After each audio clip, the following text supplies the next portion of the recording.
ವರಮಹಾಲಕ್ಷ್ಮಿ ಹಬ್ಬಕ್ಕೆ ಕಡಲೆ ಉಸುಳಿ ಯಾವ ರೀತಿ ಮಾಡೋದಂತ ಹೇಳ್ಕೊಡ್ತಾ ಇದ್ದೀನಿ. ಫಸ್ಟ್ ಇಲ್ಲಿ ಕಡಲೆ ಏನಾದರೂ ನೀವು ಒಂದು ರಾತ್ರಿನೇ ನೆನೆ ಹಾಕಿಟ್ಕೊಳೋ ಹಾಗಿದ್ರೆ ಬೆಳಿಗ್ಗೆ ಒಂದೇ ಸೀಟಿ ಹೊಡೆಸ್ಕೊಳ್ಳಿ. ಅಥವಾ ನಿಮಗೆ ಟೈಮ್ ಇಲ್ಲ ಮರ್ತೋಗಿದ್ರಿ ಅನ್ನೋ ಹಾಗಿದ್ರೆ ಬೆಳಗಿನ ಜಾವನೇ ಸೀಟಿ ಹೊಡೆಸ್ಕೊಳೋ ಹಾಗಿದ್ರೆ ಒಂದು 5ರಿಂದ 6 ವಿಸಿಲ್ನ ಹಾಕ್ಸ್ಕೋಬೇಕಾಗುತ್ತೆ. ಹಂಗಿದ್ದಾಗ ನಿಮಗೆ ಚೆನ್ನಾಗಿ ಬೇಯ್ದು ಸಿಗುತ್ತೆ. ಅದಾದಮೇಲೆ ಇಲ್ಲಿ ನೋಡಿ, ನಾನು ರಾತ್ರಿನೇ ನೆನೆ ಹಾಕಿ ಇಟ್ಕೊಂಡಿರೋದ್ರಿಂದ ಇಲ್ಲಿ ಕೇವಲ ಒಂದೇ ವಿಸಿಲ್ ಮಾಡಿಸ್ಕೊಂಡಿರೋದು. ಹಾಗಾಗಿ ಕುಕ್ಕರ್ಗೆ ಒಂದು ವಿಸಿಲ್ ಆದರೆ ಸಾಕು.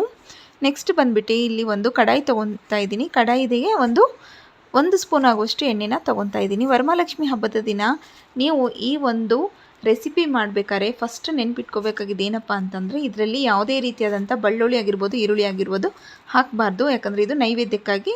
ಸೊ ನೀವೆಲ್ಲರೂ ಏನಾದರೂ ಮಾಡಬೇಕಾಗಿದ್ರೆ ಅಥವಾ ಫಸ್ಟ್ ಟೈಮ್ ಮಾಡ್ತಾಯಿದ್ರೆ ಇದನ್ನು ಮಾತ್ರ ಮರೆಯೋಕ್ಕೆ ಹೋಗಬೇಡಿ. ಇಲ್ಲಿ ನಾನಿಲ್ಲಿ ಸಾಸಿವೆನ ಹಾಕ್ಕೊತಾ ಇದ್ದೀನಿ. ಸಾಸಿವೆ ಚಟ್ಪಟ್ ಆದಮೇಲೆ ಇದಕ್ಕೆ ಒಂದು 2 ಮೆಣಸಿನ್ಕಾಯಿನ ಹಾಕ್ಕೊತಾ ಇದ್ದೀನಿ. ಅದಾದಮೇಲೆ ಕರಿಬೇವನ್ನು ಹಾಕ್ಕೊತಾ ಇದ್ದೀನಿ. ಜೀರಿಗೆ ನೀವು ಬೇಕಾದರೆ ಹಾಕ್ಕೋಬೋದು, ಇಲ್ಲಾಂದರೆ ಸ್ಕಿಪ್ ಮಾಡ್ಕೋಬೋದು, ನಡೆಯುತ್ತೆ. ಇವೆಲ್ಲವೂ ಕೂಡ ಚಟ್ಪಟ್ ಅಂತ ಸೌಂಡ್ ಆದಮೇಲೆ ನೋಡಿ ಈ ರೀತಿ ಚಟ್ಪಟ್ ಅಂತ ಆಗಬೇಕು. ಸ್ವಲ್ಪ ಕಲರ್ ಚೇಂಜ್ ಆಗುತ್ತೆ. ಕಲರ್ ಚೇಂಜ್ ಆದ ತಕ್ಷಣವೇ ನಾವೇನಿದೆ ನೋಡಿ ಉಸುಳಿ ಏನಿದೆ ಅದನ್ನು, ಕಡಲೆ ಉಸುಳಿನ ಎಲ್ಲ ನೀರನ್ನ ಸೋಸ್ಕೊಂಡ್ಬಿಟ್ಟು ಹಾಕ್ಕೊತಾ ಇದ್ದೀನಿ. ಈ ರೀತಿ ನೀವು ಕೂಡ ಅಷ್ಟೇ ಮನೆಯಲ್ಲಿ ಸಿಂಪಲ್ಲಾಗಿ ಕಡಲೆ ಉಸುಳಿ ಯಾವ ರೀತಿ ಮಾಡೋದಂತ ನಾನು ನಿಮ್ಗೆ ಹೇಳ್ಕೊಡ್ತಾ ಇದ್ದೀನಿ ನೋಡಿ. ನೆಕ್ಸ್ಟ್ ಬಂದುಬಿಟ್ಟು ಇದಕ್ಕೆ ಉಪ್ಪು ಹಾಕ್ಕೊತಾ ಇದ್ದೀನಿ. ರುಚಿಗೆ ತಕ್ಕಷ್ಟು ಉಪ್ಪು ಹಾಕ್ಕೊಳ್ಳಿ. ಹಾಗೆ ಸ್ವಲ್ಪ ಅರಿಶಿನ ಪುಡಿನ ಹಾಕ್ಕೊತಾ ಇದ್ದೀನಿ. ಸ್ನೇಹಿತರೆ, ಯಾರೆಲ್ಲ ನನ್ನ ಚಾನಲ್ನ ಮೊದಲ ಬಾರಿಗೆ ನೋಡ್ತಿದ್ರೋ ಪ್ಲೀಸ್ ಸಬ್ಸ್ಕ್ರೈಬ್ ಆಗೋದನ್ನು ಮಾತ್ರ ಮರಿಬೇಡಿ. ಹಾಗೆ ಪಕ್ಕದಲ್ಲಿರುವ ಬೆಲ್ ಐಕಾನ್ನ ಕ್ಲಿಕ್ ಮಾಡಿ. ಕಡಲೆ ಉಸುಳಿ ತುಂಬ ಸುಲಭವಾಗಿ ಮಾಡ್ಕೋಬೋದು, ತುಂಬ ಕಷ್ಟ ಏನಾಗೋದಿಲ್ಲ. ಜಸ್ಟ್ ಇದಕ್ಕೆ ಮೆಣಸಿನ್ಕಾಯಿ ಹಾಕಬೇಕು, ಈರುಳ್ಳಿ ಮತ್ತು ಬೆಳ್ಳುಳ್ಳಿ ಇವೆರಡನ್ನೂ ಹಾಕಬಾರ್ದು, ಟೊಮೆಟೊ ಕೂಡ ಆ್ಯಡ್ ಮಾಡಬಾರ್ದು.